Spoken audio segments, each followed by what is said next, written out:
Hello friends, ఈరోజు మనం big boss review చెప్పుకున్నట్టయితే నిన్న జరిగినది 2 తెలుగు రాష్ట్రాల నుంచి ఎంతోమంది వెయిట్ చేస్తున్న బిగ్ బాస్ అంగరంగ వైభవంగా నిన్న లాంచ్ చేశారు నాగార్జున గారు.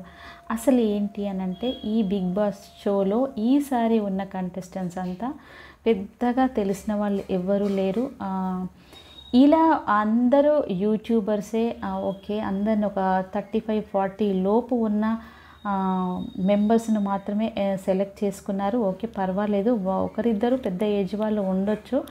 కాకపోతే నాకేమనిపించిన ఒక రిక్వెస్ట్, బిగ్ బాస్ వల్ల నేను ఒక రిక్వెస్ట్ చేసుకోవాల్సింది ఏంటి అని అంటే, ఈ సెలబ్రిటీస్ని తీసుకోవడం కంటే మన ప్రజలలో ఎంతోమంది పేదవాళ్ళు ఎంతో టాలెంట్ ఉండి కెమెరా ముందుకు రాకుండా ఎన్నో కష్టాలు పడి ఒక్క ఛాన్స్ దొరికితే బాగుండు దేవుడా అని అనుకునే వాళ్లకు ఈ బిగ్ బాస్ ఒక పెద్ద ప్లాట్ఫామ్ అవుతుందని నేను అనుకుంటాను. ఎలా అనంటే, ఈ మామూలు ప్రజలను సెలెక్ట్ చేసుకున్నట్టయితే వాళ్ళ లైఫ్లో కొంత జీవనోపాధి, కొంత పర్సెంట్ జీవనోపాధి ఇచ్చిన వాళ్ళం అవుతాము. ఇప్పుడు సెలెక్ట్ చేసుకున్న వాళ్ళైతే ఆల్రెడీ వాళ్ళు సెలబ్రిటీసు, ప్రజలకు తెలిసిన వాళ్ళు, ఎంతో అంతా వాళ్ళు కొంత సంపాదించుకోగలుగుతారు.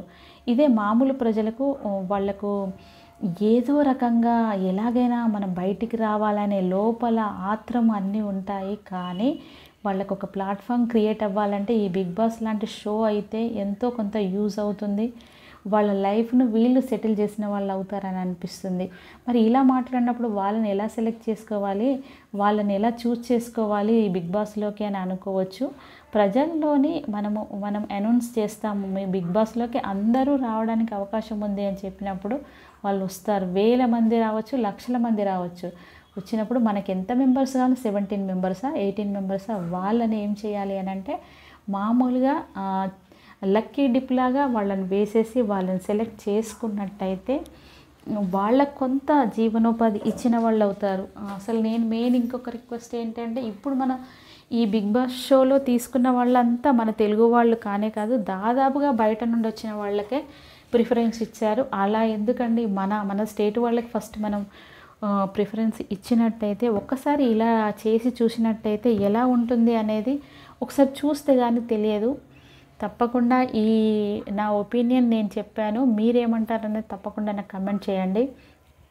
ఇలాంటిది మన మామూలు ప్రజలకు ఒక్కసారి అవకాశం ఇచ్చినట్టయితే ఒక 16 మెంబర్స్గా 17 మెంబర్స్గా మనము ఒక లైఫ్ ఇచ్చిన వాళ్ళం అవుతాము. ప్రజల ద్వారా వాళ్ళు హాయిగా లైఫ్లో ఒక ప్లాట్ఫామ్ దొరికినట్టు అవుతుందని చెప్పేసి నా ఒపీనియన్.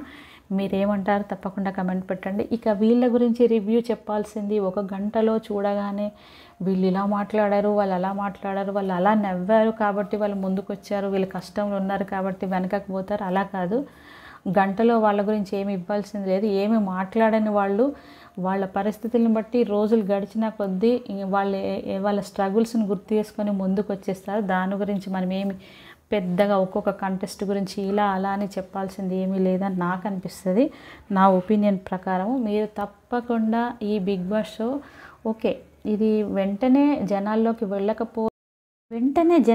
వెళ్ళకపోవచ్చు. 1 వీక్ 10 డేస్ తర్వాత కొంచెం రీచ్ పెరుగుతుందేమో. కానీ మనం టోటల్గా నేను చెప్పదలుచుకున్నది మాత్రం ఇదేనండి. మన తెలుగు వాళ్లకు కొంచెం ప్రాముఖ్యత ఇచ్చి మన తెలుగు వాళ్ళనే సెలెక్ట్ చేసుకొని మళ్ళీ మామూలు జనాలను, మామూలు ప్రజలను ఇందులో బిగ్ బాస్లో పెట్టినట్టయితే బాగుంటుందని నాకు ఒపీనియన్, నా అభిప్రాయం నేను చెప్తున్నాను.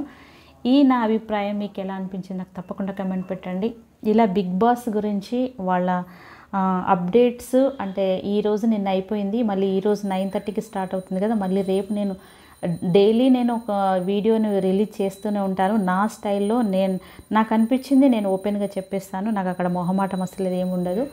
ఇలాంటిది కావాలి అనుకునే వాళ్ళు ప్లీజ్ నా ఛానల్ కొత్తగా చూసేవాళ్ళు లైక్ చేయండి, షేర్ చేయండి, సబ్స్క్రైబ్ చేసుకోండి.